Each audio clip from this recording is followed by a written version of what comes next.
All right, so today we're going to be working on MMTs of the hip, okay? And so the first one we're going to look at is hip flexion, and this one will be just slightly longer than most of the videos just because I'm going to go over this grading scale again. So the first step, you're going to have the patient sit at the end of the plinth here or the end of the high-low table, whichever you prefer to call it. You're going to stabilize with your right hand just right on top of that iliac crest, and just to kind of hold the hip in place, and then you're going to have the patient passively go through the action with you, right? So Karen, what I'm going to have you do is I'm going to lift up your leg like this, okay? And now if you can do that, I want you to do that on your own for me. Good. So when they move, you do want to watch for compensation. You want to make sure they're coming straight up, not coming out to the side and abducting or adducting or kind of rotating their body. So Karen has full range of motion, so I know she's at least a 3 on the scale, right? So the next step is to have her do it, and I'll resist, okay? So Karen, I'm going to have you do that action again for me, and I'm going to try and push you down. 1, 2, 3, 4. And so Karen is a 4. There was a little bit of give, but she was able to keep me from moving all the way down through it. So if I had not been able to move her at all, that's a 5. 3 plus is if I push down and she resists me the whole way, but she's not able to stop me from pushing her, that's a 3 plus. And then 3 is, which I know we know she's a 3 because she moved all the way through it, but if I resist her and she just drops immediately down, that makes her a 3.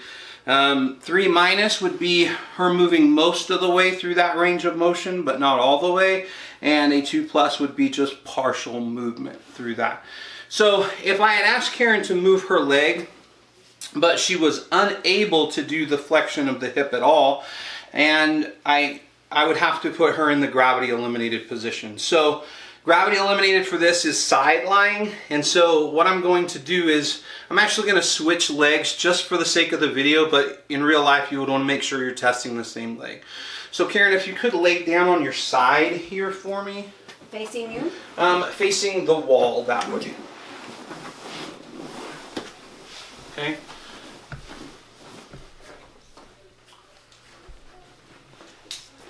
So for this, you'll need either a pillowcase or a towel or something like this.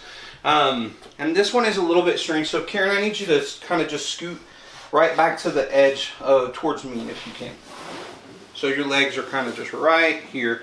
This gives us room to test flexion. You want to make sure that you stay behind your patient though and that they're secure, okay?